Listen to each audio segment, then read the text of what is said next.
नमस्कार. श्रीदेवी किचन प्रतिभाज रेसिपीमध्ये खूप खूप स्वागत आहे. आज आपण पाहणार आहोत साधी सोपीच रेसिपी अगदी झटपटही तयार होते. ती म्हणजे पापडचा खुडा किंवा चाट पापड, पापड चाट असंही म्हणू शकतो. बनवायला अगदी सोपीच पण खायला टेस्टी. चला तर मग सुरुवात करूया.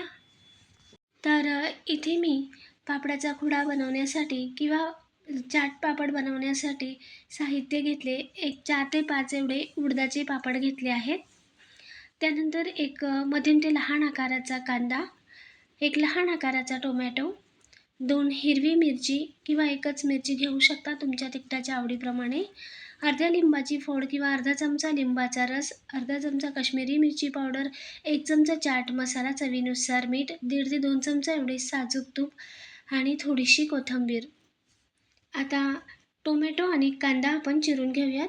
कांद्याची वरची साल काढून घेतली. कांदा धुवून पुसून घेतला. कांदा थोडासा जुना होता म्हणून. त्यानंतर आता बारीक असा कांदा चिरून घेऊयात. जास्तही बारीक नाही किंवा अगदीही जाड नाही, तर मध्यम असा कांदा चिरायचा आहे किंवा तुमच्या आवडीनुसार कांदा चिरून घेऊ शकता, पण जास्त जाड नाही. तर या पद्धतीने मध्यम असा कांदा इथे मी चिरून घेतला, अगदी बारीकसुद्धा नाही. तर हे पहा, अशा तुकड्यांमध्ये सर्व कांदा मी इथे चिरून घेतला आहे. जास्तही बारीक नाही किंवा अगदी जाडसरसुद्धा नाही. त्यानंतर आता टोमॅटो, कोथिंबीर, हिरवी मिरची चिरून घेऊयात.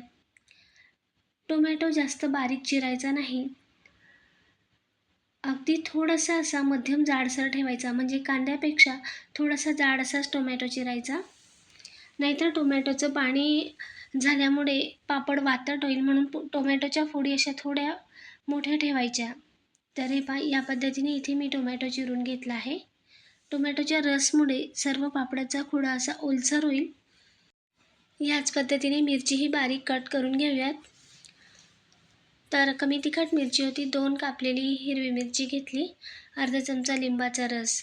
आता गॅसवर तवा ठेवून घेतला. तव्यावर घेतलेल्या साजूक तुपापैकी आपण अगदी थोडंसं तूप तव्यावर घालूयात किंवा पापडालाही दोघं बाजूने तूप लावून घेऊ शकता. तूप नसेल आवडत तर तुम्ही तेलही घालू शकता, पण एकदा तुपाचा हा चाट पापड किंवा पापडाचा खुडा बनवून बघा, मस्त असा लागतो. पापडलाही थोडंसं साजूक तूप लावून घेतलं होतं आणि तवा मध्यम आचेवर गरम झाला. दोघं बाजूने पापड असा भाजून घेऊयात. अगदी जास्त लालसरही करायचा नाही. थोडंसं असं वरती पापडला डाग पडायला लागले की तोपर्यंत भाजायचा. अगदी मंद आचेवरही नाही किंवा जास्त मोठ्या आचेवरही नाही की पापड लगेचच लाल होईल, म्हणून मध्यम आचेवर दोघं बाजूने थोडं थोडं तूप लावून पापड भाजून घ्यायचे. याच पद्धतीने आता सर्व पापड आपण भाजून घेऊयात. तर दुसऱ्याही पापडाला मी वरून आणि तव्यालाही थोडंसं तूप लावून घेतलं आणि मध्यम आचेवर एकसारखा पापड उलटपालट करून भाजून घेतले.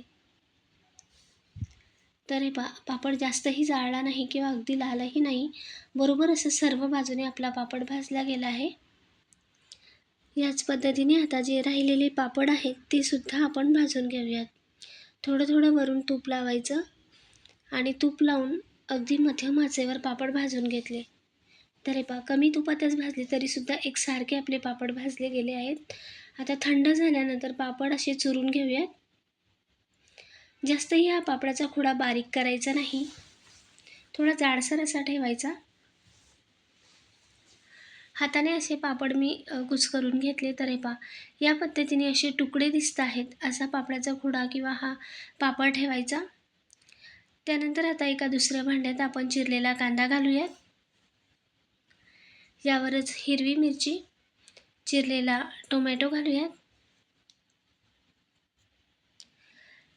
त्यानंतर आता लिंबाचा रस घालूयात. इथे मी अर्ध्या लिंबाच्या फोडमधील अर्धा चमचा एवढा लिंबाचा रस घातला. तुमच्या आवश्यकतेनुसार लिंबाचा रस थोडाफार कमी अधिक करू शकता. मी अगदी अर्धा चमचा एवढ्या पापड चटणीसाठी किंवा पापड खुड्यासाठी अगदी अर्धा ते पाव चमचा एवढा लिंबाचा रस घातला. यावरच आपण घेतलेले काश्मीरी मिरची पावडर, चाट मसाला घातला आणि चवीनुसार मीठही आत्ताच घातले. आता हे सगळं आपण चांगलं मिक्स करून घेऊयात. आपण हिरवी मिरची घेतली आहे म्हणून मी इथे काश्मीरी मिरची पूड घेतली, अगदी अर्धा ते पाव चमचा एवढी. तुम्ही तुमच्या तिखटाच्या आवडीप्रमाणे थोडंफार कमी अधिक करू शकता. चवीनुसार मीठ घालून सर्व हे मिक्स करून घेतलं. वरून पापडाचा खुडा घालूयात. चुरलेला पापड घातला.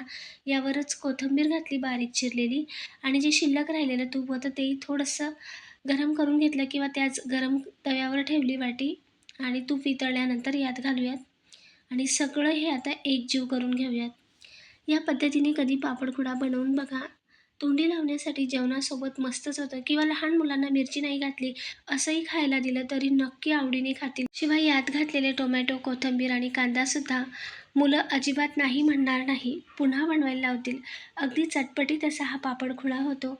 मिरची घालून अजूनच आपण जेवणासोबत सुद्धा खाऊ शकतो. या पद्धतीने करून पहा, नक्कीच तुम्हाला आवडेल. अगदी साधी सोपी रेसिपी आणि झटपटसुद्धा. लाईक, शेअर, सबस्क्राईब नक्की करा. कमेंटद्वारेही सांगा. नवीन रेसिपीत भेटूया. धन्यवाद.